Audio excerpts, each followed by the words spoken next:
good in the hood. All good in the hood. All good in the hood. You don't hear that too often anymore. Nope. You know what I've wondered? Why does coffee have to come out as hot as it does? Like, you'd think the machine could just be not 180. Not steaming hot. Yeah, like it's really hot. Burn your face off. Yeah. A kid in one of the classes that I teach burned himself on the weekend. He was making cookies. Really? Melted butter in the microwave. Went to grab the bowl with his bare hands. Spilled the butter on his face, his chest, and on his arm. No. So he got like 1st and 2nd degree burns. Do I know him?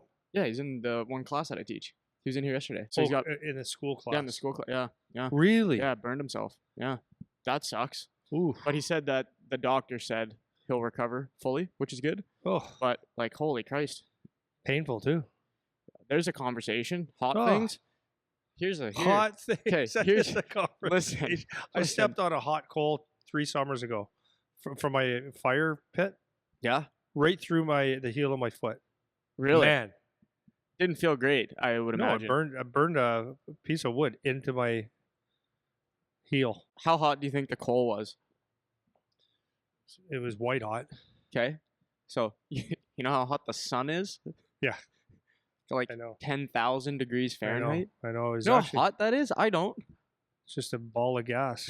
Cannot imagine how hot that is. It looks so beautiful when you look at it from here. Yeah. It looks so beautiful, but it's just a big fire. Yeah.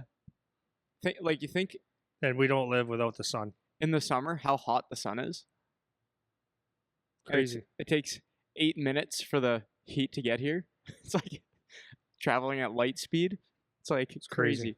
It is crazy. Crazy. So yeah. Whole universe.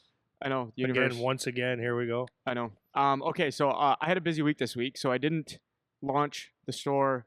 I didn't open it for everyone yet, just because I don't want to be inundated. Yep. Inundated. Yep. Good word. That's a good word, right? Mm-hmm. Just looking for props. Oh, I love it. But by the time you listen to this episode, it should be open for all, or the week that this episode's released. Someone can get a green shirt? No, we don't have green. We only have blue. Oh, you're just doing the blue. Yeah, blue. We have blue shirt, gray shirt, black shirt, gray sweater, or black sweater, gray sweater. Yeah. Hats. Yeah. Towels, drawstring bags. Yeah. And I might even throw in a free gift if you get an order. Don't tell them that. Don't tell them that. I know. So thanks to all the people that are members that bought stuff. That was pretty cool. It's cool. It was cool to see it get going. I was at the post office and I was telling the lady what was going on because they were all confused that I already had the customs label printed to send it to the States, to the US of A. Yeah. And she was like, "Oh, like, what are you guys doing? Whatever." So I was explaining, "Oh, we got this store from this podcast." And she's like, "Really? Like, that is crazy. I've never had someone come in here with something like that." Yeah. I was like, "Well, I'll see you more often." Interesting. This is where I'm mailing my stuff. Yeah. So thanks to the membership people that did that. If you'd like a membership, it's a good idea. Good value for you guys. It's awesome. Couple consults booked up with some of the members at school. I started using my phone calendar, by the way. How does that work? Where you can like add a... Yeah. Do you like it? Yeah, because it's like I just get default because normally I was using reminders on my iPhone, like the reminder app. Yeah. Which is good. Okay. But the calendar's nice because you can just pop in and then you can look at your day and what you have all. I'm so bad with it. I know your technology's so bad with it, man. It's nice because I can. So my point of bringing that up was because of the people that want to do consultations, I can just fire it in there, and I know like when yours are, I know when mine are, I know when everything is, and it pops up. I can set the reminder time for it, so I can stay on top of it. Remember, I asked you the other day to just print out my schedule for the next couple months. Mm-hmm. Dude, I've tried everything. It's horrible. All things. It's either right in my head and I remember it. I don't know how I do it, or like I've tried at one point. I used a Franklin planner. It looks like a Bible. Oh yeah. But it's got your whole year, 365 days. So anything that you book, you pencil it in. Yeah. And to me, that was the best. Except I don't want to carry the Bible around. The big thing. Mm-hmm. And then still, I'd be I'll just remember that. It's amazing to me, like the difference in like there's people like me. Oh yeah. You know what I mean? Like a guy like you must look at and go, why don't you just write it down on a thing that you'll always look at, like your phone? And it's like, No. No, you know what? I can understand. Can you? Like, I prefer having things written on paper Yeah. than like I don't like writing things on a tablet or my laptop or whatever. So, like for certain things, when it's more convenient, I can access it, so I Yeah. can do it. But my preference is to have it written, like in a book or Yeah. on a piece of paper. Yeah. I like that better. My brother used for a while. I don't know if he still does. He got a dry erase calendar. Yeah. And he You was can't using bring that. that everywhere. No, so now That's now he uses his phone. But yeah, I'm brutal. I know I don't trust myself to like the remember thing like you do, because you're actually pretty good about remembering all your stuff, and I think I would be, but I just don't trust that I'm Yeah. gonna remember. So how a typical appointment goes with me. Yeah. So if it wasn't for Waze or Google Maps and stuff in the car right now, honest to God, this is how I used to travel. I think I've told you this. Pick a city. Barrie, Ontario. Well, that's too easy. You take the 401 Okay. to 400. Go to Scottsdale, Arizona. Scottsdale, Arizona. Perfect. This is how I do it. I'll look at a map and I'll know, okay, what rough highway I need to start. So when you cross the border, you got to pick the right highway or else you go the wrong way. And I'll follow that and I'll say, okay, I've got to get to, let's say, Chicago. Yeah. And then I'll stop in Chicago and I'll go out and ask someone, how do I get to this place? Are you kidding me? That's how I did it all my life till this other stuff came out. How ridiculous is that? It's That's how I did it. archaic. That's how I go through I don't life. like that. You're walking on a cliff. I was just gonna say it You're feels like walking on a cliff I know. every day. I wouldn't like that. And the discipline to write something down and carry it with me, like I know you got the phone. And you think that's a real simple thing? That's the hardest thing in the world for me. Yeah. Yeah. Because I just lose it typing. I would just use an agenda. I'm not some kind of a planner. 125. I'm 54. I know. You think I'd get it by now? Hey man. Nonetheless, I started using the phone calendar. Yeah. So for the people that enjoy some consultation time, memberships can get that plus the videos and discounts for stuff, Yeah. which is cool. Awesome. And then review the podcast, man. Leave comments and stuff so we can interact with you, and it helps to spread the word. Instagram stories are cool too. A lot of you guys have been doing that, which is sweet. And then the last thing I'm going to say is these summer programs that we have coming up. For anyone who's looking for ice in the summertime, it's for just like more elite players, so AAA kids that are from what's AAA first year now? U10 would be the 2014s, I think. I don't know. I think it's U10 is the first I year. have to look at my calendar. Yeah, so it's 2014s. It's 2014. My God. So 2014s and up. If you guys are playing AAA, we have 6 weeks of AAA camps from 2014s up to the U16 age, and then we also have our junior college camps and stuff like that. So all that stuff's just private invite only stuff. So if any of you guys are out of town and you want to come down for a few days, we're doing them in 4-day cycles for each age group. So it'll be like a Monday to Thursday. So if you guys are interested in doing that, if you want to reach out through the contact page on the website, we can chat about that, and I can let you know dates and times and stuff. And I believe that that's going to be real good for a lot of the people out of town. I promise you will not be disappointed. Yeah. It'd be a great camp for you all. You learn a lot, a ton. Use the gym, the whole bit. Yeah, so I just want to start throwing that out as the summer Yep. approaches, because it'll be Yep. from the second week of July until the third week of August. We're going to have them running. So Pick your week. Yeah, there'll be two different week options for each age group. So you'll have. We've got a great staff that are on the ice with me. It's awesome. Yeah. It's awesome. So those are all my housekeeping I'm items. jacked. I get jacked when I think about being on the ice with good hockey players. Yeah, it's fun, man. I love The it, summer's the especially new best. guys. I love working with some new guys. Yeah, the summer, and it's pretty like. The nice thing about the way we set it up this year too is we're doing it in 4-day blocks, so it can be pretty accessible for people Yep. that are maybe not super far away, but guys that are local enough to come down for a few days. It's Yep. not like the most inaccessible thing ever. So Yep. I'm going to start throwing that out a little bit more, because I know a lot of people are reaching out about ice time and stuff. I met one kid at the Saginaw game on Saturday. Yep. Mom and the kid came up Yeah, and were The mom said hi to me too. So hi. yeah, they recognized me from the podcast. We were chatting a bit, and I was letting them know about some summer options and stuff, because it's nice to actually connect with the people that listen to the podcast and chat, stuff like that. So it's I an love option if you're close enough, right? So I love it. okay, that's it. Your turn. Okay, so I got 2 quotes to start the day. Oh, you're taking the quotes, eh? No, I'm All doing right. it because I was reading one of my books, and I just feel that both of these quotes are very applicable to how we're going to be speaking today. Okay, so my one quote, I've used this before, and it says if there is no enemy within, the enemy on the outside can do you no harm. Simply meaning, obviously, that if you've got it together in your head and you have a belief system in yourself, and you don't let other people's negativity or whatever, you don't get um, intimidated by things. If you believe in yourself 6 inches between your ears, then nothing outside can stop you. Yeah, that's facts. Oh, it's awesome. Yeah, that's facts, man. You For know, sure. and it's facts because I look through my life and I know that to be very true. You know what? You know, The way that I like thinking about that one is when you get to that point where you've just settled with yourself internally to such a degree, insecurity just goes away because you're not scared to own not knowing. And I think a lot of insecurity stems from that. from It's like, not knowing. yeah, from not knowing Yep. or not being experienced, or you feel inadequate because you fill in the blank whatever thing you don't know in whatever domain. You're not good enough, or you're not experienced enough at whatever the task is, or you think you're too short, or you Where you think think you're there's too better people yeah, or whatever. someone's better looking, someone's taller, someone's stronger, someone's whatever, fill in the blank, and you just feel inadequacy towards whatever that thing is. So I guess there's kind of two things. One is that, a lack of knowledge, or you don't understand how to do something. That's one form. And another thing is, another form would be things that you can't control, like height and those types of things. But when you settle with yourself internally, it really is a good feeling to not have that insecurity. And that doesn't mean you never have it. Like for me personally, I wouldn't consider myself insecure in any real way. That doesn't mean I never feel it though. Like there are times where you can feel the insecurity, but it's not something that you can't manage.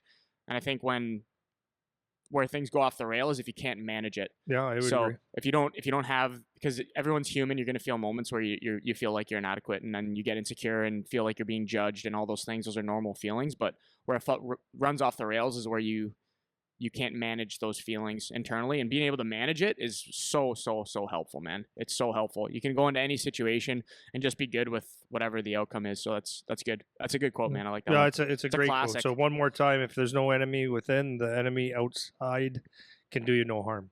It's really good. Did you know who So said the that one? kids? It's an African proverb. It is an African. Yeah, you're right. Yeah, it's an African proverb. Yeah. Why African? I don't know. I don't know either. But it's good. I like it a lot. Mhm. The second one I wanted to say was from the book Grit.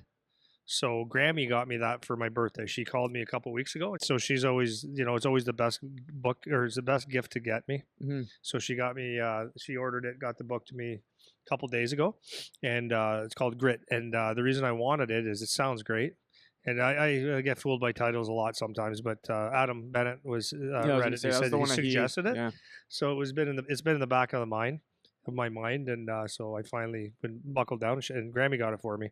And grit, it's I mean, I think we understand what grit is, but the way she puts it in a sentence, or I would say it's a quote, is grit is the perfect combination of passion and persistence. Even if you have natural talent, it's nothing without grit. I love it. Grit is the difference between a person succeeding or failing. A person with grit is more likely to succeed than a person who does not. Simple as that. Angela Duckworth. And then she has a little diagram that says talent times effort equals skill. So, I discovered that, I can skate a little bit and I can shoot a puck a little bit. I have a little bit of talent in hockey. Putting effort in will give you like a certain amount of skill. So from there, skill, once you have a little bit of skill, now you put the effort in, that can equal achievement. So anyways, I like this because it's going to go with what, so keep that in mind today, the about the enemy within and the grit theory. Yeah, I think that's kind of a good way to frame up the podcast, because we were going to talk about with the draft coming up and stuff like that. We're going to kind of revisit the I would think kind of the process that players and parents kind of go through in dealing with that, because it is a time of huge heartbreak for a lot of young players, most young players actually, and that doesn't just mean the kids that don't get drafted. That's kids that get drafted. even, So I think that frame, keeping those two things in mind as we go through this is helpful. So that's a good tee up. Yeah. So speaking of as you mentioned, the draft. So we're talking about the Ontario Hockey League draft, which is basically the same thing as all the Canadian Hockey League draft, which means that they select their players to have potential to make their team over the next couple of years. That's what the draft is, not unlike the NHL draft. But I also want, because I know we have a lot of American listeners, and I would, this applies the exact same way to colleges, to the college process. So basically, what we are trying to do, like when you get early recognition, it takes a lot of pressure off, right? If you get early recognition. So like if you're a college player, commitments. So we got the OHL draft starting in a month, which is in April, I believe, the end of April. 21st. April 21st. Yep. And then there's the signing period, which I think just happened with the colleges, right? I don't know. Yeah, there's a period where the colleges are allowed to sign people. So that's, people that are 17, 18, 19 years old that are playing junior somewhere. Like that would be their written commitments. Yeah. Yeah. I think so. Is that what it is? I'm assuming that's what you mean by sign. Yeah. Yeah. Yeah. So so that's, so that's the same thing. Guys can get anxious for that, and then maybe it doesn't happen, or there's not as many schools that you thought were interested in, or there's a ton. So anyways, it's all the same thing. So, but I'm gonna to keep it simple, and because I'm a Canadian guy, I'm gonna use the OHL draft, and I'll reference the college situation, and that I don't know thoroughly. I just know like enough to talk about. Enough, yeah. So, so anyways, it's coming up, and as you said, it's a great day for some. And if you think about it as a Canadian kid, and many United American kids, and even kids in Europe that get in the import draft, it's a great opportunity for people to go to one of the best leagues in the world and it's the next level to get drafted to the National Hockey League, one of them. So obviously, if you're playing hockey here in Ontario or BC or Quebec or something like that, around 16 years old and 17 years old is your junior draft, which is important. So like what happens when we play hockey as a youth, once we understand hockey, we understand the process, and we understand that, oh, I'm not a bad player, and you're playing maybe AAA or not or whatever, but you're big and things are coming together as a hockey player. That's kind of the big dream. And even someone that has no intention of necessarily playing in the Ontario Hockey League or the Canadian Hockey League, it's a nice feather in the cap, even if they wanted to go play for Harvard University or something like that. It's nice to say, okay, they acknowledge me because I'm a good hockey player. So, and I've seen that several times too. So it's so if you think about that, you put in the work and the effort, and that 16-year-old year is coming, and everybody's focused. Parents and the coaches are talking about the Ontario Hockey League draft or the CHL draft. So that's understandable why people get very excited about it. The reality of it, though, is, I've as a player, a lot of guys on my team were the same thing. They were all excited about that. So this is back in 1985, which is a long time ago, but you knew that, like, for most of you, this isn't going to happen, right? Like the numbers are the numbers, and there's a lot of very good hockey players out there. So to be one of 200 or 300 players to get selected, it's you got to be pretty damn good. So I do my best to try to prepare kids and players like that, and not like sit them down and say, okay, this is how it's going to be, because that's not the right thing to do. But as even when kids are young, so we'll talk about like little things like parents see their kids have potential. They're 13, 14 years old, and they start getting excited, and they think they got to start making some moves because the draft is coming in a couple of years, and I think I got something here. What I always say to people, I said, it's great that he's good, and I mean, it is great that he's good. Just continue to work hard. A lot of things can change, and there's a lot of good hockey players out there. And that's I hope that doesn't sound negative to someone when I talk to, but it's being realistic with them, is to say, like, being good now is one thing, staying good is another, getting better is important, and there's a lot of you out there. Yeah, a lot. So that's the first thing. I think I don't want to jump the gun on No, it's all good. The big I was just, as you're talking, I was looking up just some of like the age averages for teams, and for the OHL for this year, the average age is between 18 and 19 years old, which probably doesn't come as a surprise to anybody. But if you're not really thinking about it, then maybe you're not acknowledging that that is the reality of the league. Meaning most of the players are 18, turning 19. They're not 16, and that's way different from 16 to 18, 19. So I think and for college it's even later. Average age for college students is 20, right? Or 21, 22, So most college freshmen are 20. They're not 18. It's very few. Even if you're coming from the States, there's not a lot of 18-year-olds that start their freshman year in college, right? My point in bringing that up is I think and it's not just a hockey thing, it's just a life thing. People are not patient. Everybody wants everything right now.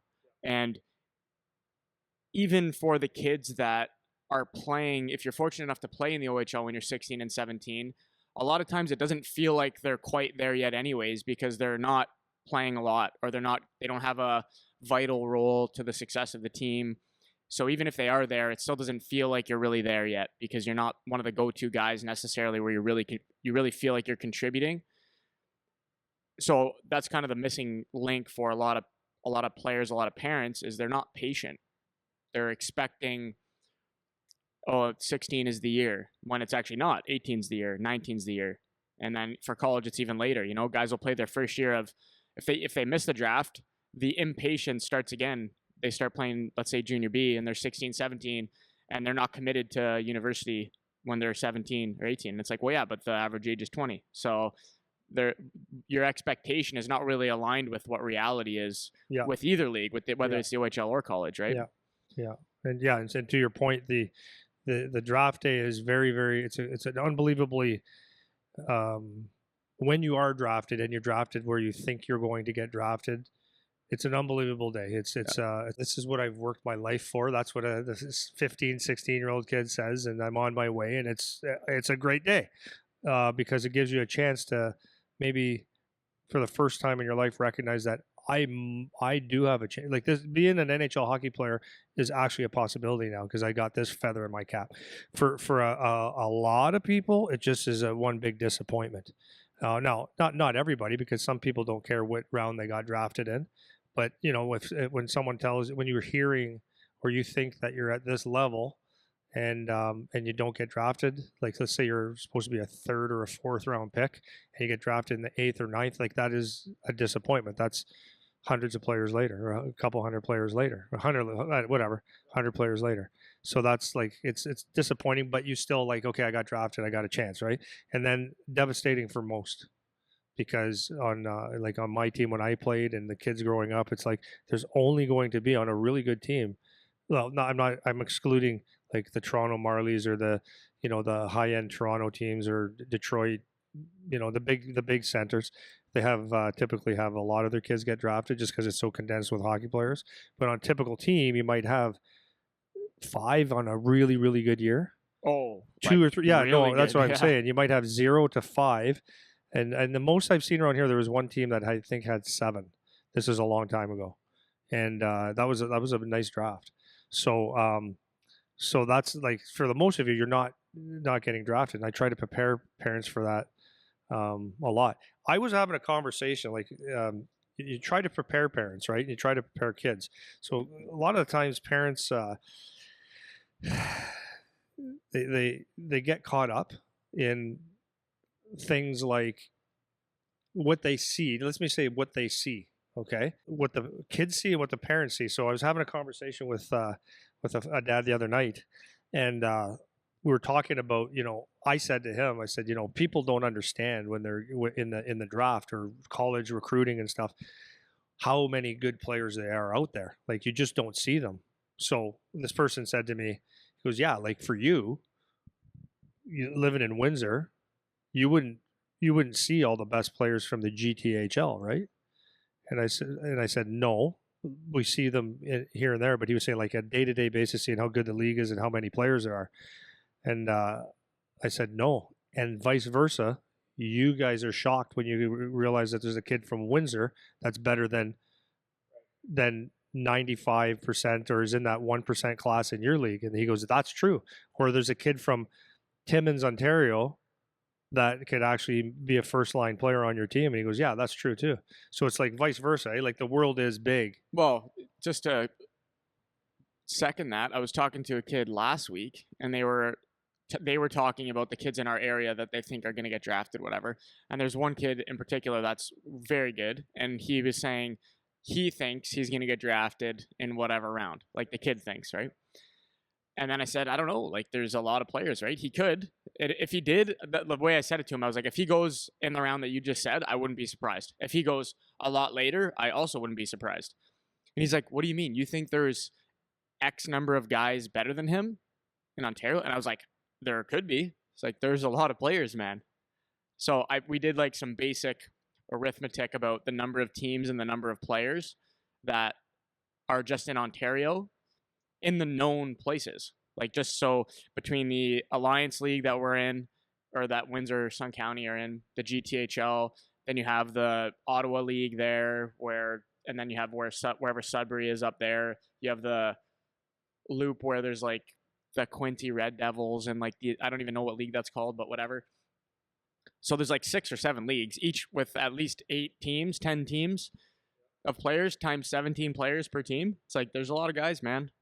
And that's just in Ontario. It's not, they go into Michigan, right? They look at other guys, and they're looking at guys that are the year older as well, because now they have the U18 draft. There's a lot of guys around, you know. Yeah. So the other one I used to him was I said, you never expected on our team that you would have a second round pick from Holstein, Ontario. Where the heck? That sounds like it's a cow. Yeah.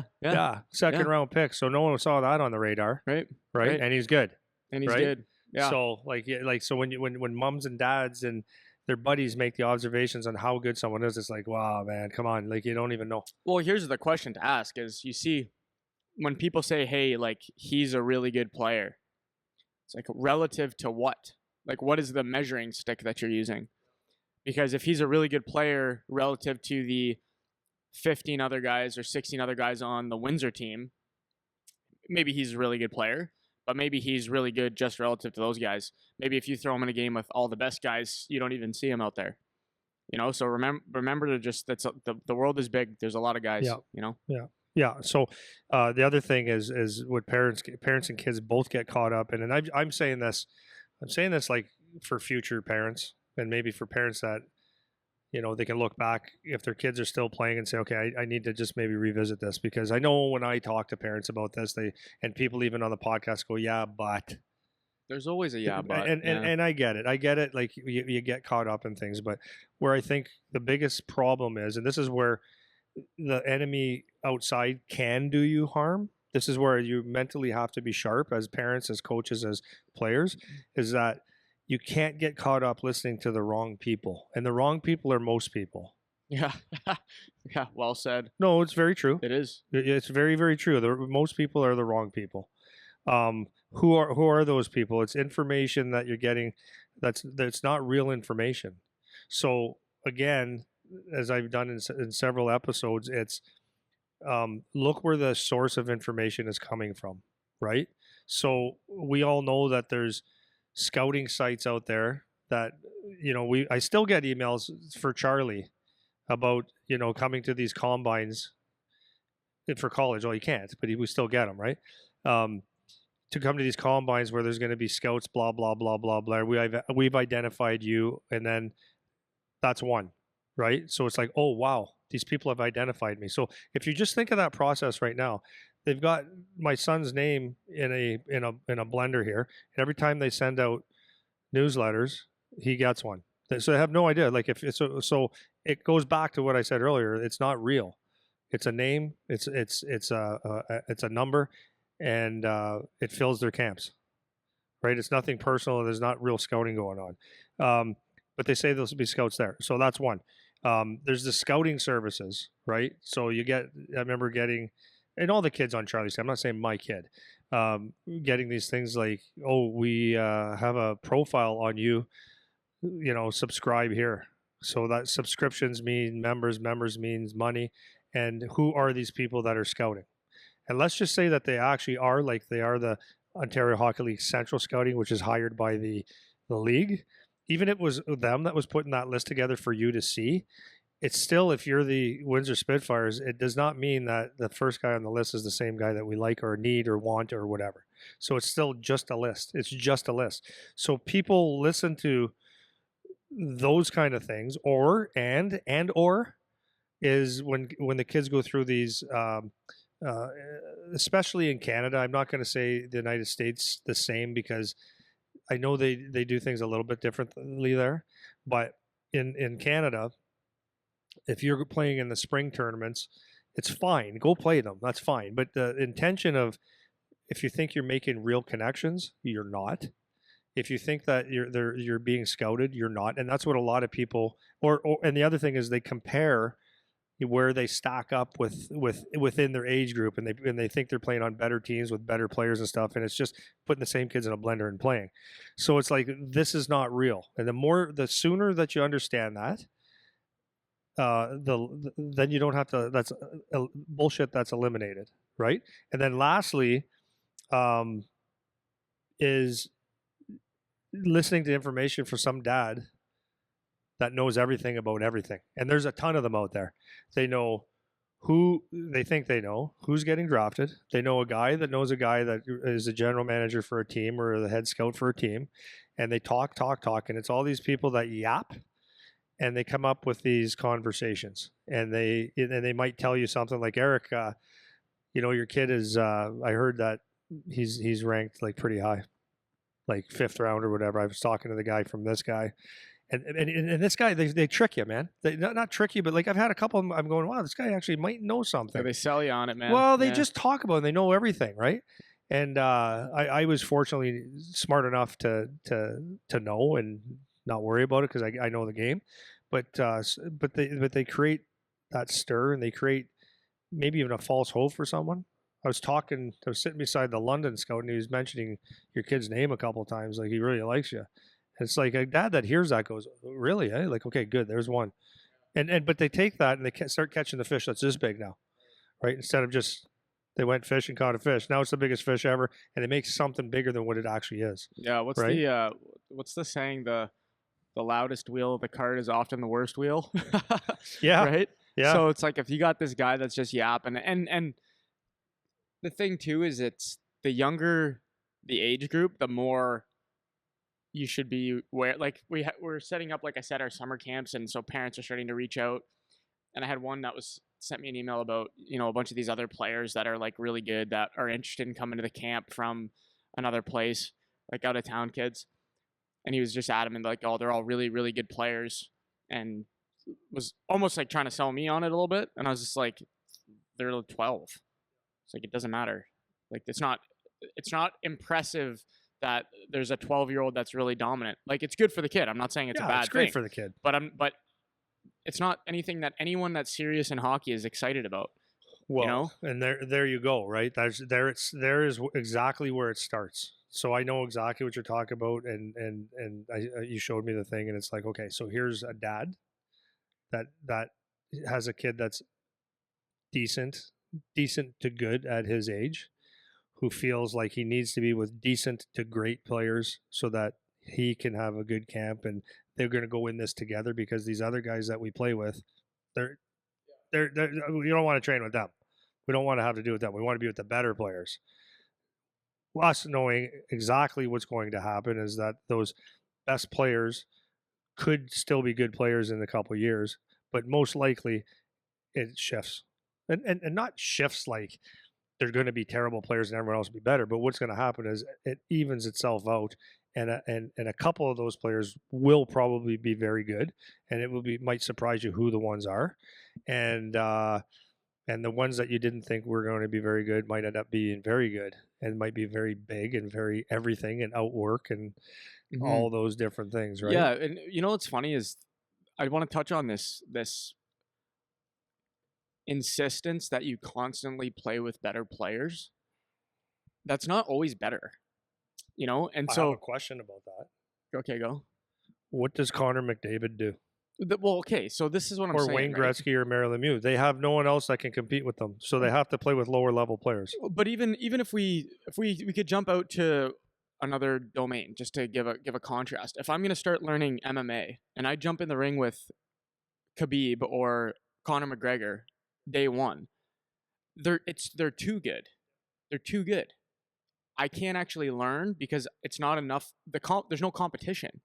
It's that old, I mentioned that rat experiment before, that if the baby rat doesn't win 30% of the time, he doesn't want to play anymore. So if you're constantly throwing your kid into a pool with bigger fish, I'm not saying it's always bad. Obviously, that's good. You want to play with better players, but to insist that he's always with better players or always with better competition, that's not necessarily the best thing for the kid all the time.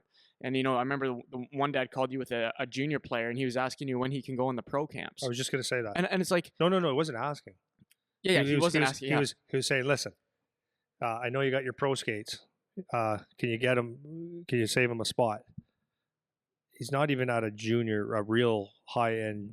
He's not at the OHL level. You want to go to the pro skate because he wants to be with the higher end players. It'd be better for him. Okay. Who's it worse for, though? It's worse for 20 other guys that your kids out there. And I'm sorry to insult you. Yeah. But that's not the place for you. Right. You have to earn that at that point, right? And so, I mean, that's a whole other side of the argument, too. It's like how arrogant you have to be to think that, yeah, your kid is good enough to go out with the pro guys and not think of it from the pro guy perspective of why is this guy that barely plays a year of junior or whatever is going to come skate with us? And I got to explain to 30 other kids, well, because he thinks his son needs it. Exactly. Like, come on, so man. It doesn't even matter. But then on top of that, it's not necessarily good for the kid to be in that much of a gap. You want guys like I forget what the ratio is, whatever, but whenever you're practicing anything, it's like you want to go for like 40% of the time, you want to go with guys that are as good as you. 30%, you go against guys that are maybe a little bit less, 30%, a little bit more. And then you get a good balance of guys that are a little bit out of your league, guys that are good competition for you to go against, and then guys that are a little bit worse so you can actually work on things. George St. Pierre did that when he was training, yeah, right? Exactly. That's what I was thinking of. Yeah, so if anybody, you get people arguing, no, you got to play with the best players all the time. And sure, for whatever. Sure, you're right. I'm wrong. But George St. Pierre said that he would box, like when he was in training, he would box with better boxers, wrestle with better wrestlers, because he's an all-around guy, grapple with guys that were better, and then his trainer would throw him in, and this is what you were talking about. I think it was Danaher saying that he threw him with guys that he knew he could beat every time, because going into a fight, you want wins.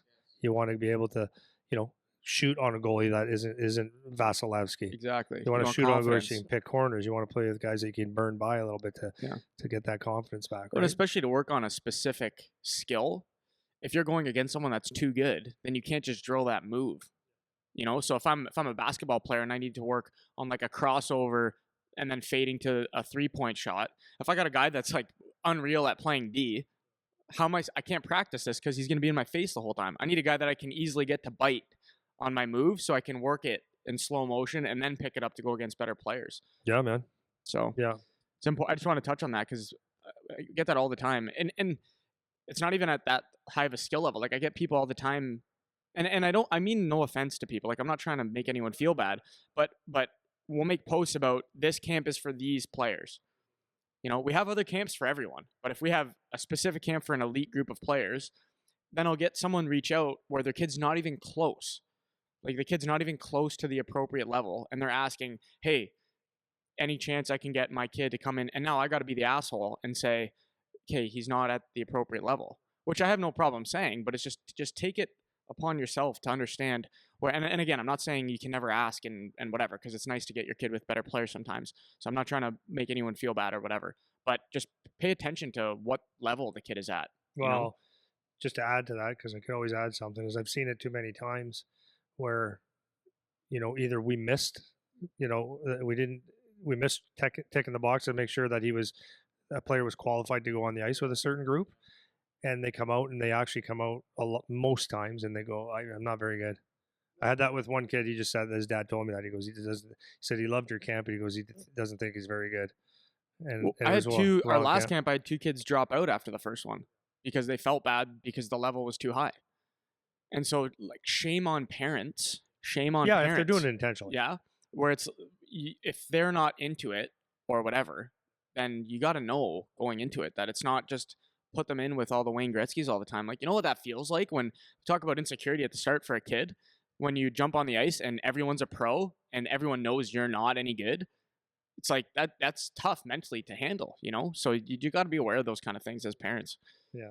So having said all that stuff, the combination of building up for the draft day, for all the talk, all the sites that tell you how great you're going to be, and the kids' competition of, oh, this team talked to me, this whatever, and building up for that day, and all the dad that knows everything, all that stuff comes down to an apex, I think, is that the word?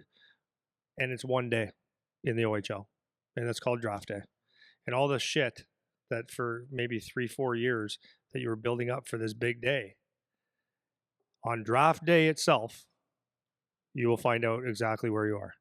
And there's no bullshitting now. So the dad that had nothing to lose by telling you all the shit that he wanted to just spew for 2 years in a row about your kid or other kids comes to fruition very quickly on draft day, April 21st, 2023. And your kid is either, or you are either drafted or you're not. You're drafted where you thought you were or much later. And there's nothing else to talk about. All the bullshit. So, and if you're you're either going to be an early pick or a late pick, or you're not drafted at all. And is that bad? Like, no, it's not the end of the world. But that's my point to all this, is that everything is built up for in Canada, and not all kids, because some kids want to go to college anyways. But for the kids that want to play major junior hockey, it's built up for one day, and that's the draft. And it could be devastating. I've seen it. I was with a kid that was just lived down the street from me, and I saw him not get drafted. And I thought he would, based on what I was hearing as well. And then it came to the 10th, 11th, 12th round. He just went up in his room and cried because he heard where he was supposed to be. And it's a sad thing to watch. But having said that, it's sad to watch. But this is why I say I try to prepare parents: is don't let your kids get to that point.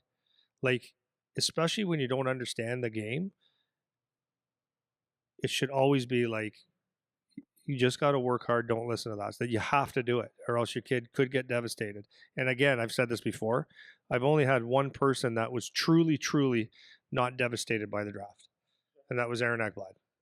Everybody else, even like Zach Cassian, went 3rd overall in the OHL,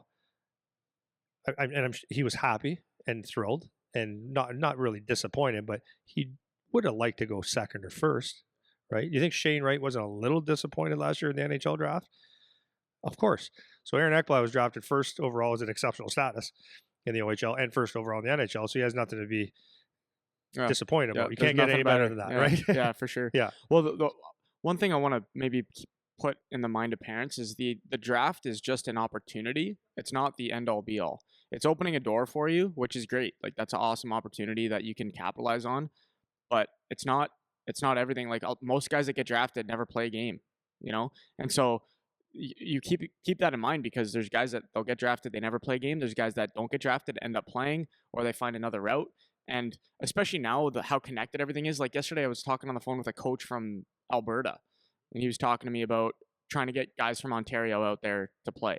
And 10, 15 years ago, it wasn't as easy to accomplish that, because it wasn't as connected of a hockey road. But there's a lot of different avenues and paths. And I also don't want to oversell the I don't know, the late bloomer thing or the unconventional path thing, because most guys that play in the OHL are 1st to 5th rounders, I would say. Most. That doesn't mean other guys don't play, but like, we have got our guys that have played in the OHL that were drafted later than that. But the average is like 1 to 5.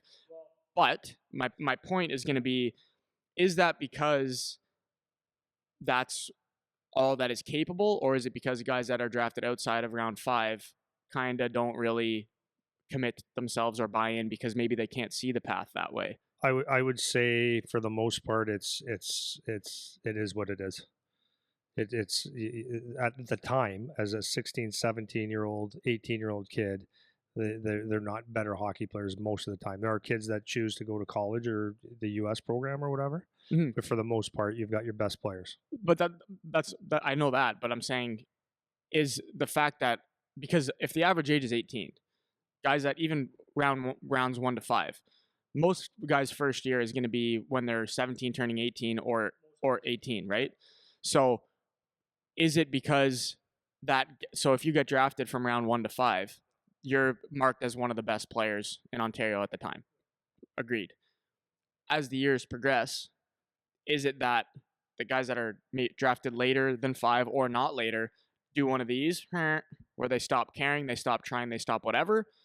Or is it that everyone's trying equally and the 1 to 5s are just better? And I think both. I think it's both. I was going to say I think it's both. Sure. So how many both guys sure. how many guys that are past that 5th round just take their foot off the gas and don't give themselves a chance after that? And my point of saying all this is that I don't want to oversell the unconventional or the later path, because it's just not the reality. Most guys that are playing are rounds 1 to 5, but that there's a portion of that that's in your control where you just aren't committing yourself as much as you did when you thought you could get drafted. Yeah, that's the grit factor. Yeah, right. That's the grit factor again. That component you can control to a certain degree. So that's all I'm trying to point out. Yeah, no, that's very good. So yeah, and I also want to say that getting drafted, not getting drafted is not the end of the world.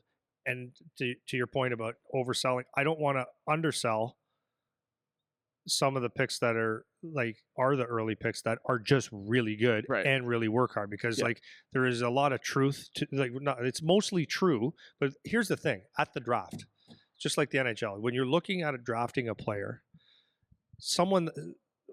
let me go into this first. Okay. So, because it flows with what I was saying. So, the draft is done. Okay. April 21st and 22nd, the draft is done. You are drafted really late, or you weren't drafted at all, or whatever. Okay. Here's what happens. A lot of people think that was a bunch of bullshit. That's what you hear all the time. It's bullshit. The connections. My son is better than him. That kid went 3rd round. He's not a 3rd rounder. He's 8th at best. And they start telling everybody where that person should get picked. And then you also hear the things, because you got to cover your ass now. So, well, we were supposed to get drafted to the Sioux in the 4th round, but they took someone else. I hear this all the time, man. So they were supposed to go 4th round of the Sioux, but this other guy took it. Well, there's still 10 other rounds, dude. 9 other rounds, 11 other rounds. So it's not that spot. It's like you didn't get drafted. Okay. That guy got drafted because, it's bullshit, because my buddy that knows a guy said he should have been drafted here. That guy paid a guy to get him drafted. Well, let's say it happens. Apparently there's something going on right now. Let's say that happened. It wasn't your 1st, 2nd, 3rd round pick that got paid out. Whatever. But it goes back to the exception, not the rule thing, right? Like, there's exceptions. Of course, you can find the one time a guy did this, or the 1% that did something shady to get their kid in the draft. Whatever. That's not the majority of the picks. Right. That's right. So then the scouting service, this is bullshit, because the scouting service had them ranked higher than these guys. Well, the scouting service isn't the real service. They're not picking the team. The college guy, the colleges, we're going to take him. They took him. It's like all this stuff. But the bottom line is this: if you're whatever team running the team, and if you want to work here for the next 10 years, 5 years, or 20 years, you have to take the best players. So you're not picking someone because it feels good, sounds good, it's a nice story. You're actually looking at players that are going to be in your system, or have a chance to play in your system. That's the best way to put it: to have a chance to compete for a job in your system over the next 2, 3, 4 years. So and then when they're looking at these players, they're not looking at 16 years old, Eric, you're a 1st round pick, and that doesn't mean you're going to be on a trajectory of being a really good player in 4 years. They scout hockey players for a living. They might say you're a good player now, but that's it. That's all you got. I can see it. I've seen this 100 times, a million times. This is all you got. I'm not taking you. And that's why some guys slip, even though the scouting service or the mums and dads over there say he's way better. Right? You're trying to fill a spot, and to not make the team necessarily right now, it's to make it over the next couple 3 years. So that's part of it. So it's not bullshit. It's not bullshit. It's my business, right? If I'm the PowerTech in the OHL, I get to choose what players I would like on my team. It's not bullshit. It's just like my employees, right? If someone comes and applies for a job and I just say, well, your skill level is not where it needs to be, number one, so you're not qualified. Don't take offense to that. Number two is like, if you can't invest yourself to be committed to be an amazing worker day in, day out, and maybe go above and beyond, then I'm not interested in you. So it's like no different than a hockey player. And if you're not willing to work over the next, you might have to do some of the shit work for a while to get higher up in the company, right? Well, and So the team, like you said, the teams and they look for different things as well. So even if it's not even necessarily the best players all the time, it's like the right yeah, players. the right players. Yeah. So like if you're like people, if you're have a family, if you have kids, it'd be really nice to have a Corvette, but you have 4 kids. So how are you going to drive them around? Yeah. Even if you can afford the Corvette, Yeah. even if you can afford it, it's like, yeah, I would like to buy that, but I also have 4 kids, so I can't strap 2 to the roof. So I just That's right. can't pick that car, Yeah, you know? And exactly. so it's the same. It's the same with hockey players. Sometimes there's a better, whatever that means, player on paper, but it just doesn't fit the model that you guys are looking to fulfill as a team. So there's a lot of factors because they're just people making choices, man. Yeah. That's what it is. Yeah. Well, so having said that, do the teams NHL, OHL, CHL, NCAA, do they make mistakes? 100%. And they're not idiots for it. Everyone does. They make mistakes. Why? Well, they might look at someone's potential and overestimate what that player can bring. They might overestimate or underestimate how much work that kid is going to put in. The grit factor again. Do I have someone that appears to have grit but really doesn't? And so we talked about this a couple podcasts ago. Is like, do you work hard because you enjoy, because you're good and it's easy and it appears like you're working hard because you're out on the ice doing the things and doing the workouts, or are you actually working hard? And this is that grit factor again. It's like, do you have the grit? Because again, going back to this, like even a freshman in college, I think I'm positive, is when you step onto the ice on one of these big teams, the Michigan or colleges or the OHL, when you step on the ice, you realize real quick that you're not going to be the star on the team. Most likely, you're going to have to earn your stripes to get up there. So that's the thing is, and so with do they make mistakes? Yes, they make mistakes. Sometimes they just make a bad pick or a pick that after a year or two, you realize, yeah, that kid went in the first round and he really was a 4th or 5th rounder that could play in the league. He's okay, but the 4th rounder or 5th rounder was way better, or several of them around the league. So that happens all the time. And that's why a lot of times you'll see a late pick make a team or a free agent make the team, because they come to camp and they sit there and they go, I didn't see what I see now. And they impress the brass, right? Yeah, So, that I want to just touch that grit thing again. I remember I was doing hill sprints with one of my buddies, and he's just faster than me. He's just faster. So it doesn't matter how hard I try, he's faster. And so I remember getting to the top of the hill. We did like 4 or 5 sprints, and he had beat me every time. And we got to the top of the hill on the 5th one, and he's like, "Oh, like that's 5-0 or something." And he was like rubbing in my face that he beat me. And I remember saying to him, like in the moment, I was like, "Just because you're beating me doesn't mean you're working harder." That's what I said. And that, you see that change over time. Like you just point out, maybe the guy that went first round, and then he really, after a year, you see, he was more like a 4th, 5th rounder, or other guys catch up or whatever. That's one of those controllable factors that just because a guy's faster than you today, or they're better than you at a certain thing today, if you're pushing, you can catch them. You can catch them. And that happens all the time. To your point, you got guys that go in there, they had that whatever mentality in the off season where they're just committed and they're just dialed into it, and they show up at camp and shock people because they were just willing to close that gap. They were willing to do the work to close that gap. And that's something that can be really, really, I want to say undervalued, but it's hard for people to see that because you don't see the progress right now today. You'll see it after a full summer of hard work or a full off season of hard work. You'll show up to camp and then you see it. But the whole time you're doing the work during the summer, you're not seeing it. Yeah, and that that's a goes hard back thing. to our first quote today again too. It says there's no, you take that sprint thing that you did with the guy, if there's no enemy within, the enemy outside can do you no Yeah, harm. And yeah, if you would have said, exactly. I'm 5-0 on you, and you said, yeah, you're better, and why try? Right. But you said, no, I'm going to just keep going. I'm going to keep working. And that's the nose to the grindstone. I'm going to do me, you do you. And at the end of the day, Yeah, we'll let's see see. what happens. We'll see. We'll Yeah, see what happens. yeah, Right. for sure. And it's important. So, so it's not really like, it's not important where you are at 16, 17. No, it is. If you, to get on a path, you want to be to a certain level, but you want to make sure that you are, what do you want to get? I mean, we talk about this all the time at 20, 21, 22. If you want to be a pro or get your college paid for and all that kind of stuff, that's what's the important thing, not 16. So that's why you got to eliminate the crap, what everybody else is saying, and just do your thing. Because, you might not be the best player right now, and you might not have, you might be your drafter. You have 3 hairs poking out of your armpits, right? You're not ready, right? You might be talented as hell. You're not ready, but are you going to do the work? Do you still believe in yourself? Do you still get to the rink? Do you enjoy it? Like the passion and what that Angela Duckworth was saying, all right? Interest and passion and work ethic to keep going, because there's a lot of things that can change in those times. So where do you want to be at 20? So the thing is now, so you get drafted or you don't, right?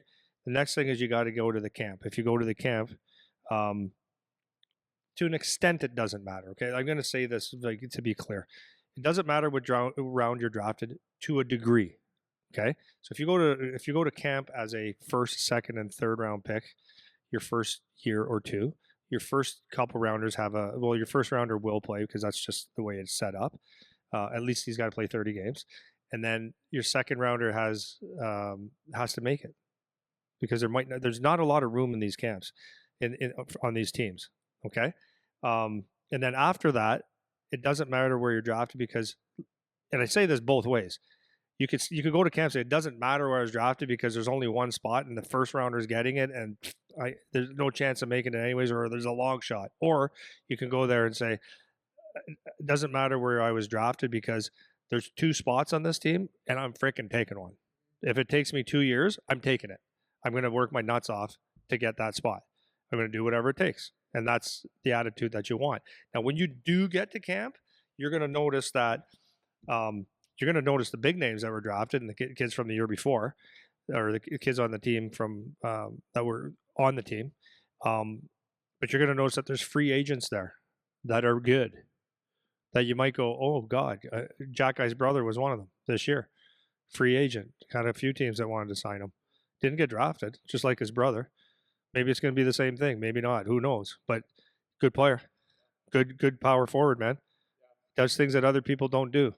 Yeah, sorry to cut you off. I'm just because I keep thinking the contrast between, because you said you can go into it either way, thinking there's no chance or there's a chance either way, and I love that because we have that example between Charlie and Seabass with our guys, right?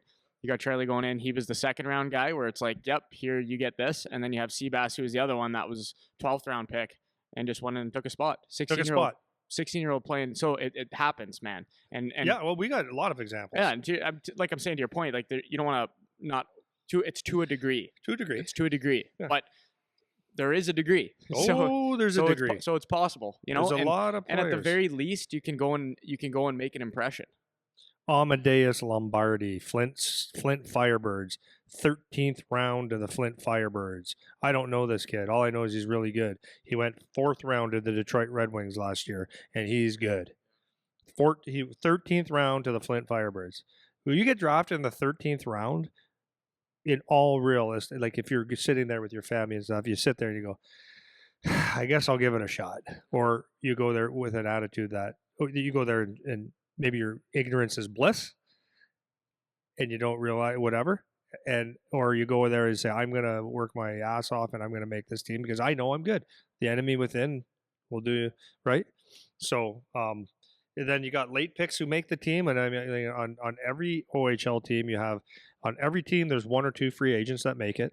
So this isn't like pie in the sky crap, right? Free agents that make it, and you got late round picks that take spots. And I guess why? How can that even be, right? If someone is so good at 15, 16 to go 300 or 250 players before this guy, how can that be? And that to me is, and I really, the more the more I've seen, I mean, there's a lot of kids that we train both in the gym and on the ice that have talent. They have it. There's some serious talent, and I've seen kids, because I watch so many OHL games, that the talent is there.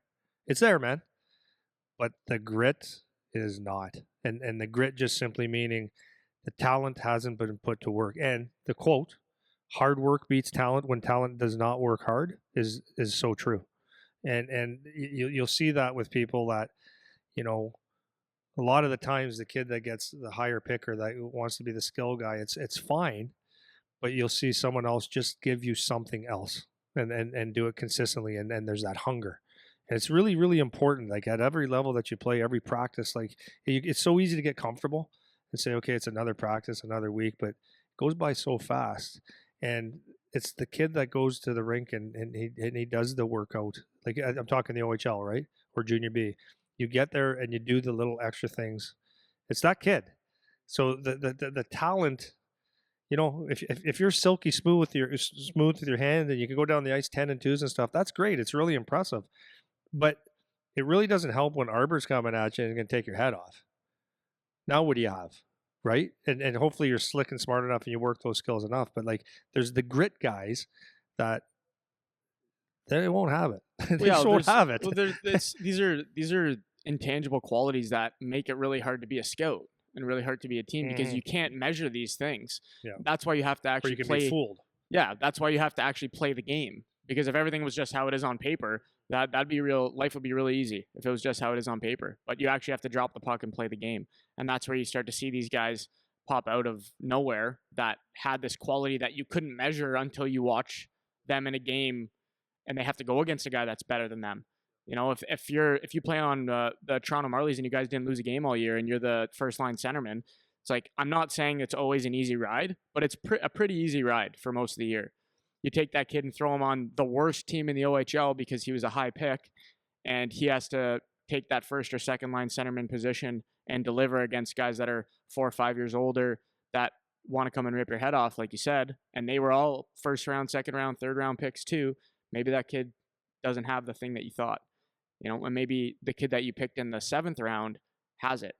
And now he's playing first line on the wing, and he's one of your better guys. And that first round guy, he's kind of fading off or not, but maybe he is. And that's the thing that makes judging young kids difficult. And so that's why there's a lot of play to get better and to make an impression. Yeah. Well, there's so many guys. Like I don't want to name names necessarily, but there's a kid in Sarnia. Okay. Austin Wainwright, I think. Wainwright's his last name. I think he was the ninth round pick, right? 05. I love watching him. He works and probably because he's always had to, right? He was like, I'm not saying he's not skilled. I'm not what I'm saying. I'm saying he works his ass off, and when he works his ass off, shit happens. He makes plays. He has hits. He's more important. Like it's hard to find a guy to replace that, right? You can have a skilled guy that make plays, but this guy brings you a different element, and it's very, very valuable. And it's very, very impressive. Yeah, for sure. Like watching so much OHL now, it's so funny to see people like this. A lot of times it's the later draft picks, like a good D. Like Gavin White signed with Dallas. He was drafted in the U18 draft. So played in Hamilton, won a championship with Hamilton, and then he got traded this year to Peterborough, and played as an overage. Great skater, and wasn't drafted in the first draft, but he just kept going, and he's a great player. Signed with Dallas. You look at I'm looking at the guys around the league that are like the later pick defensemen that hard to play against, right? Hard to play against, man. Like, you'll see their penalty minutes at 80 to 120, where there's not as much fighting anymore. So those are just hard penalties. And it's like, that's why the third round, just for an example, that's why that third or fourth round D, who has a lot of skill and stuff, just gets his spot taken by the 11th or the 7th rounder that has that grit, that brings that, I don't want to play against this guy shift after shift, right?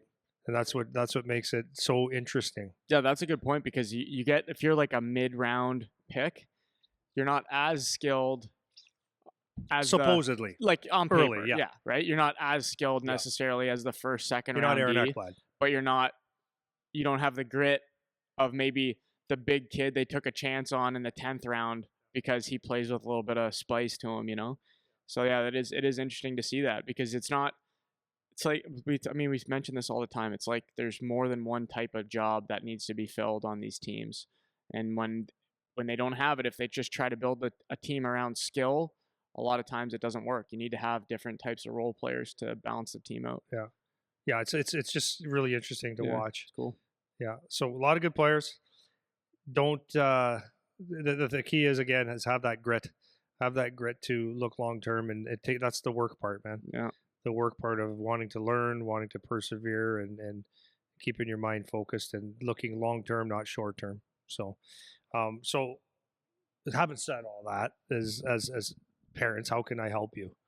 How can I help mom and dad right now? Because listen, parents are going to go nuts. They still do the OHL level. Sometimes I talk to parents, I walk and I go, oh, Jesus, you know, like, but it's funny. I think I was telling you this. I see parents a lot of the times they get very, very like at the OHL level, getting really concerned with their kids' performance or their, ice time, different things like that, right? I know a lot of people, right? So it's always the same things. And I said that to you this a couple of weeks ago. It's like, at what point do you let your kid become the player? I think when if they're worked hard enough and are fortunate enough to play junior hockey at 16 years old, you still have to be a parent and guide them. Like you got to navigate and see where their head's at because there's a lot of shit going on. And once they get 17, like, so once you see that your kid is committed to being doing their best to be a pro, like, I don't know how involved that you need to be because like your dream it's over for you. It's now up to the player. So when a kid is signed to, let's say, an NHL contract, or they're drafted, or their third year in the OHL, let's say, and they're 18, 19 years old, it's like now they're actually adults. They're not little kids anymore. So when dad and mom get all hung up on the ice or the performance of the kid, it's like that's the adult. I mean, you could always, if the kid asks you, "How was my game?" you can say, "Well," you can say whatever you want to say. I'm not the kid's dad, but I know what I would say to my kid, right? It'd be like, you know how you played, right? I don't have to say too much. You got to figure it out. Well, but even for most of the parents too, it's not even that you could help them if you wanted to. This is my point. You know? The coaches, you've got a thing in there, and it's like your son, like at that level, the kid knows whether he wants to do this or not. You can't pump, like use that the other day. You can't pump that tire. The air comes out as soon as it gets going. That kid has to want it and has to be an adult. And maybe you have that conversation if you want and say, I just don't know if you want it, whatever. You maybe have that.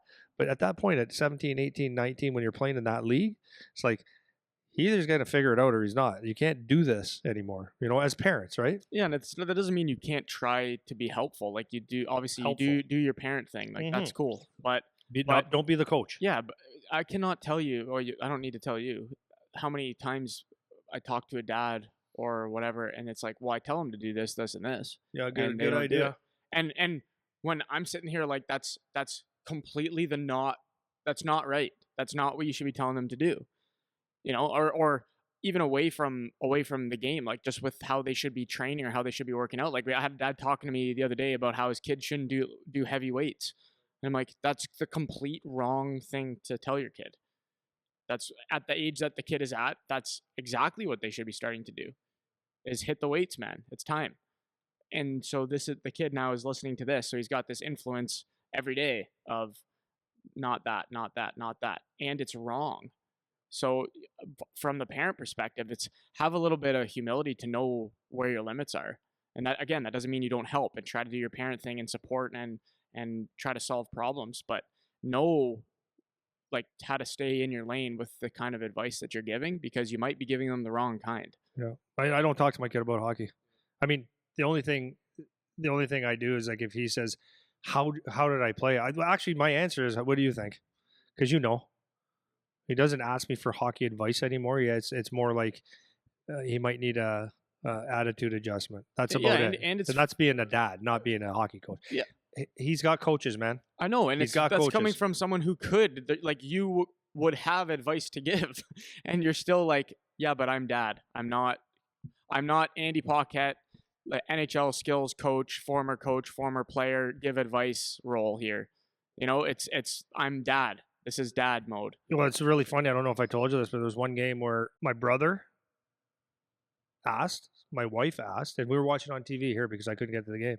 He said, was he off a little bit today? Like, he wasn't as physical as he typically is. And I go, yeah, maybe a little banged up or something. But yeah, he finished some. But yeah, I think he was a little off. But he came out with the biggest smile and happy because he did exactly what the coach said. So it's like, good thing you don't have dad coach. Mm-hmm. Tell him, why didn't you go out there and hammer guys tonight? Well, yeah, because right? that was a game where the coach told them him and Mickey yeah, to not run around. Right. So we're sitting here watching, like, why isn't he finishing? Every hits? check. Yeah, and it's like, well, coach said don't. yeah. So So right? Who are we to say? And this is my point. I am so glad that I don't sit there with the mad face after a game, or like disappointed face that you didn't do this, because I'm not in the room, and nor do I want to be, or do I want to coach. I want to be his dad.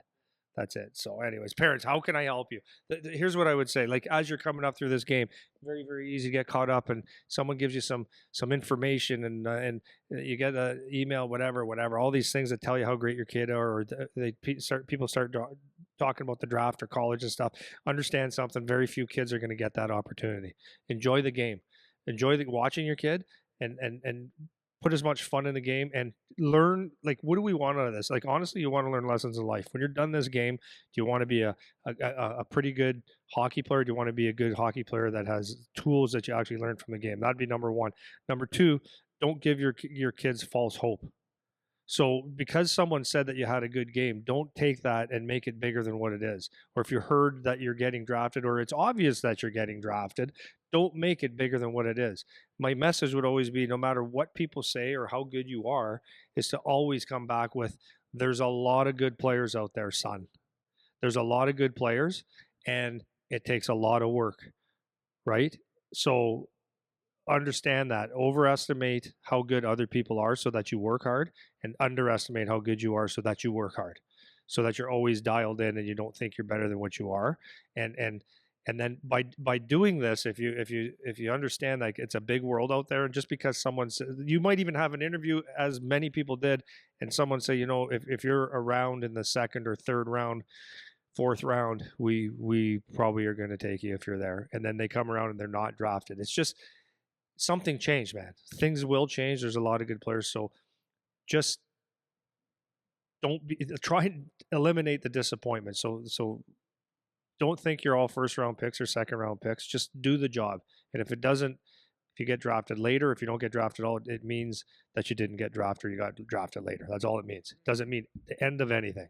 There's a lot of time to be a great player. So help your and just prepare your kids for worst case scenarios. And the worst case scenario is he doesn't get drafted. And that was a question I asked my son. So what happens, because there was he was in an area where teams are saying, okay, this is where, if you're around here, if you're around here, if you're around. And I said, what if it doesn't happen? How are you going to feel? He goes, I'll be pissed. Okay, you'll be pissed. But what? He goes, well, it doesn't matter. I still, okay, that's good. What if you don't get drafted? Do you still love hockey? Yes. Will you still play hard? Yes. Okay, that's what I need to know. So let's look at the worst case scenario. You don't get drafted. And then if you do, everything else is a bonus. Because here's the thing. Here's the freaking thing. It's like what I said about when Shane Wright got those interviews, and Slavkovsky, about how important is it to you get drafted first overall. It's like, that's out of your control, right? The only thing that you have in your control is when you play hard, play right, and do your best. If you've done that, everything else is out of your control. You could be the best player. In long term, you might be the best player that came out of that draft. But if you get picked in the 8th round, does that change anything? It shouldn't. Yeah. Right. And that's cannot overstate how important that is from the parent side of it, to help your kid with that, because from the kid perspective, and you have to understand this as the parent, the kid's perspective is, I want to play in the NHL because that's what every hockey player says. But from your perspective, what are we trying to do with our kid here? What is the goal? And the questions that you were talking about asking Charlie is so important, because we're getting the kid to be resilient. We're making them resilient when we prepare them for the worst case. Because when the worst case happens, because sometimes the worst case happens, and when it does, they have a plan. They've heard this before. They've visualized it before. They've felt the feelings before, or as close to those feelings as they can get when they think about it. That's the beauty of being a person, is you can project situations in your head and actually feel what it might feel like. You have your heart broken because you didn't get drafted, or whatever the thing is you wanted to accomplish so badly and it doesn't happen. You can practice that. You can see it. You can use imagery to do that. You can put yourself in that position so you're not blindsided by something. And that's the role of parents, because all the kid is thinking of is OHL, NHL. They're not thinking of the intermediate steps. It's really hard for them to think long term. It's really hard for them to think past tomorrow or this week or the draft or whatever. They don't have the tools yet to do that. They have a little kid brain. You as the parent should have those tools. And if you don't, then you need to get the tools so that you can teach them the tools, because they're kids. They don't know any different. So when you're asking those questions, like, what happens if you don't get drafted? What happens if you go in the 10th round instead of the 3rd? Everyone's saying you're going in the 3rd, but what if you go in the 10th? What if nobody picks you? What if you break your leg and then they don't draft you? What if you get hurt the first game? What if they cut you when you go to camp? These are all questions that you need to ask so that the kid has heard, seen, or thought of that possibility before. That's the only way that they can equip themselves to the degree that they can for the tragedy to happen or for the bad situation to happen. It's the only way they can do it. And that's your job as parents, is to prepare them. I cannot stress enough how important that is. And for the same, not that it's their job, but I think if coaches can take a role in helping with that, it's very helpful. It's not like every kid, every minute, but it's like sending that message and, taking a kid aside. And, this is where coaching is, you can be so effective, right? You can sit there with your best player on your team that because the teams have been talking to you about them even, and that, because you've been coaching for a while and you've seen this kid and that he's got something, he's getting drafted and getting drafted early. You can still pull that kid aside and say, so what are the plans? What do you want to do? Yeah, good. Well, obviously there's some teams talking, but there's a lot of players out there, and, you just keep doing what you're doing. And, hopefully good things happen, but you got to work, right? You got to keep working and screw their head on straight. And you can do that with the kid that thinks he's great, so that he's and the crazy dad that's the guy that knows everything about everything, and right, and the kid thinks that he's going to get drafted because of whatever. You can tell that kid too, there's a lot of kids out there. Just work hard. Got to keep working out. Or you teach the kids about disappointments. Show them an OHL roster and say, oh, look at first round, second round, first round, third round, 11th round, 12th round, free agent, second round, third round. Show them this is true. We have kids locally that are later picks that did both: first overall, third overall, seventh overall, fourth overall, and 200. Like Noah was the second last pick in the draft. That are all playing. So show them these are examples. Bring them in. Bring a local kid in that plays and said, yeah, this is my story. Like kids want to see it. This is how you can help. But anyways, help your kid think long term. Don't just think about the draft. Like because if you just think about the draft, then it's like a punch right in the head. Yeah. Right. It's like there's nothing after that. Right. That's what I mean. The draft. It's like, okay, but what if it doesn't work out? Where do we want to go? And help map out a plan, but then more importantly, help them create some habits that will help them to get their goals and stuff like that. And that's about it. Play with passion. Teach them to play with passion. Teach them grit if you can. And the best way to teach is, have some yourself. Have some yourself. Yeah. Is to have the kids see you do something that if you hey dad, you just stuck to it, right? That could be going for the walks, or it could be building a thing, for 10 minutes a day, and one day it's built. Like, see the grit, see the consistency and persistency, and then see if your kids have it. And if they don't, then if they don't have the grit, don't worry about it. Yeah. No, really, don't worry about it. Seriously. Talent ain't going to be enough unless you're Connor McDavid, but he's got grit. And then from the players, it's kind of the same thing. Think long term if you can. Try to think longer term. Sometimes it's hard. Don't listen to the hype. That's because the outside noise. Don't listen to it. Good or bad, don't listen to it. Try not to compare yourself. Hard to do, but when you compare yourself to someone, you're going to do it either negatively, that guy's no good, or I'm better, or you compare to someone that's too good, and you just, it brings yourself down. Just focus on you and the task at hand, and work harder than you think you. If you think you work hard, is there more lemon in that juice, or more juice in that lemon that you can squeeze? Is there a little bit more? Can you empty the tank a little bit more? Did you shoot? You're like, I was in that book I was reading. Will Smith has a quote that if we go on a treadmill, he goes, "You're not staying on longer than me." And he goes, "That's what got me through being an actor, being successful." He goes, "I just won't get off the treadmill before you." He used that as an example. He goes, "If I'm on a treadmill with you, you will get off first." And he just knows that that's the way it's going to be. And that's the thinking that you want to have as a player is like, I'm just going to stick to this longer than you. And that's that. I don't know. Could probably talk all day about this. I think I'm done. Yeah, no, I think that's good, man. Yeah. That's good. I'll wrap it up on another quote. Okay. Robert Kiyosaki. You know who that is? Yep. Business Financial guy? guy. Yeah, financial guy. Rich Man, Poor Man. Yes. Read his book. Did you? Yeah. I didn't. Didn't apply one thing.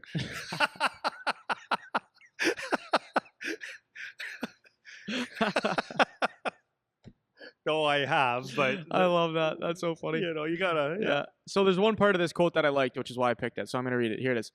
Remember to dream big, think long term, underachieve on a daily basis, and take baby steps. That is the key to long-term success. That's my quote. Cool. Okay, bye.